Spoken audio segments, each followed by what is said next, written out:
Hi, இது உங்களுக்கான வீடியோவா கண்டிப்பாக இருக்கும். இந்த வீடியோவில் நம்ம எதை பற்றி பார்க்க போகிறோம் அப்படின்னா, இம்ப்ளான்டேஷன் ப்ளீடிங்கிறது உங்களுக்கு ஓவலேஷன் முடிஞ்சு எந்த டேயில் வரலாம், இம்ப்ளான்டேஷன் ப்ளீடிங் பார்த்ததுக்கப்புறம் எப்போ நம்ம ப்ரெக்னென்சி டெஸ்ட் பண்ணணும் அப்படிங்கிறத பற்றியெல்லாம் இந்த வீடியோவில் நம்ம ரொம்ப டீட்டெயிலாக பார்க்கலாம்.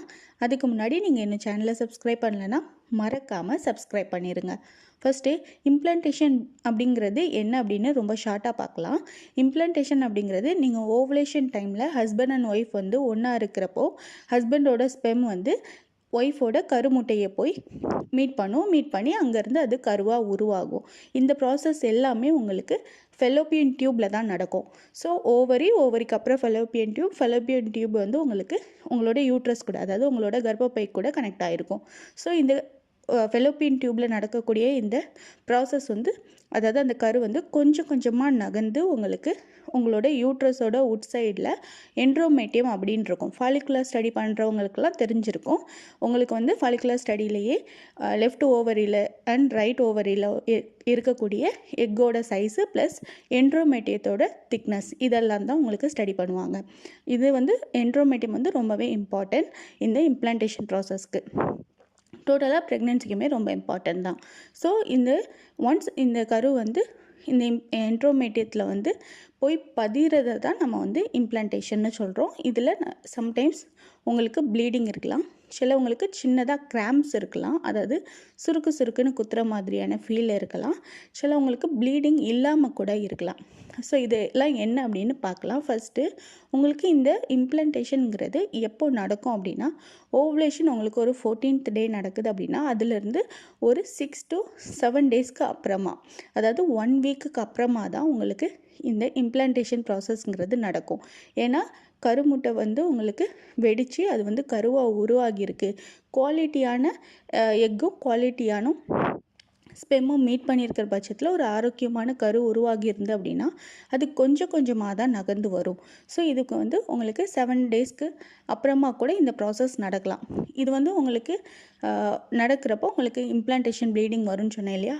ஸோ இந்த இம்ப்ளான்டேஷன் ப்ளீடிங்கிறது உங்களுக்கு எப்போ வரலாம் அப்படின்னா, உங்களுக்கு நீங்கள் பீரியடை எக்ஸ்பெக்ட் பண்ணியிருக்க டேயில் கூட அது வரலாம். ஏன்னா உங்களுக்கு இம்ப்ளான்டேஷனுங்கிறது கரெக்டாக உங்களுக்கு 7th டே தான் நடக்கும், இல்லை ஓவலேஷன் முடிஞ்சு 8th டே தான் நடக்கும் அப்படின்னு இல்லை. உங்களுக்கு வந்து அதோட ப்ராசஸ் வந்து இந்த டேஸ்க்கு அப்புறம் நடக்கலாம் அப்படிங்கிற மாதிரி தான் இருக்கும்.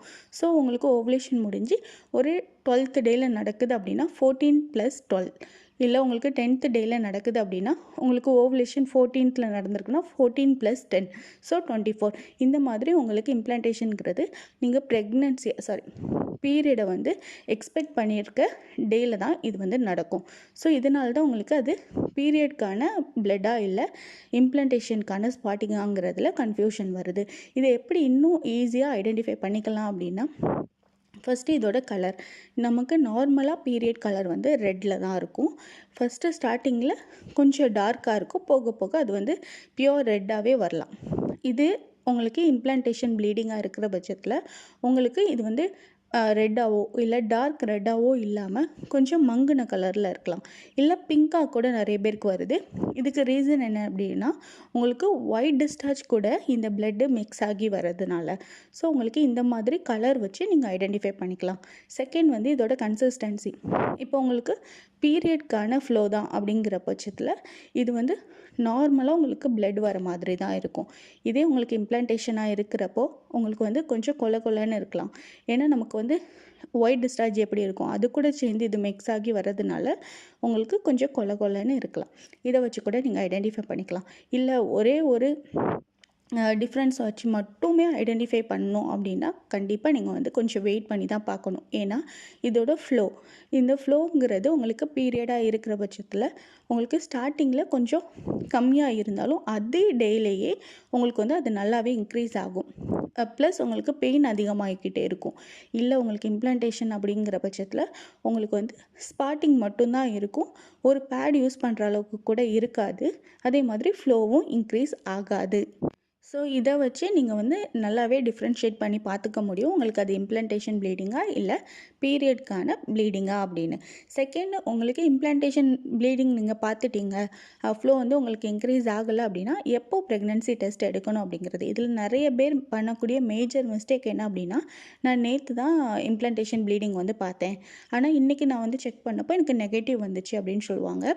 ஸோ இதில் என்ன ப்ராப்ளம் அப்படின்னா, நீங்கள் இம்ப்ளான்டேஷனுங்கிறது நான் சொன்ன மாதிரி கரு போய் பதிகிறது தான்.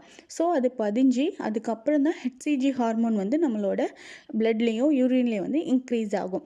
ஸோ ஒன்ஸ் நம்ம ஹெச்சிஜி ஹார்மோன் வந்து அதிகமானால் மட்டும்தான் நமக்கு வந்து ப்ரெக்னென்சி வந்து ப்ரெக்னெண்ட்டாக இருக்குமா இல்லையா அப்படிங்கிறத கண்டுபிடிக்க முடியும். அதுக்கு தான் இந்த ஹெச்சிஜி ஹார்மோன். ஸோ அது வந்து உங்களுக்கு இம்ப்ளான்ட் ஆனால் உடனேயே உங்களுக்கு அது நடக்காது. ஸோ அதுக்கும் கொஞ்சம் டைம் எடுத்திருக்கும்.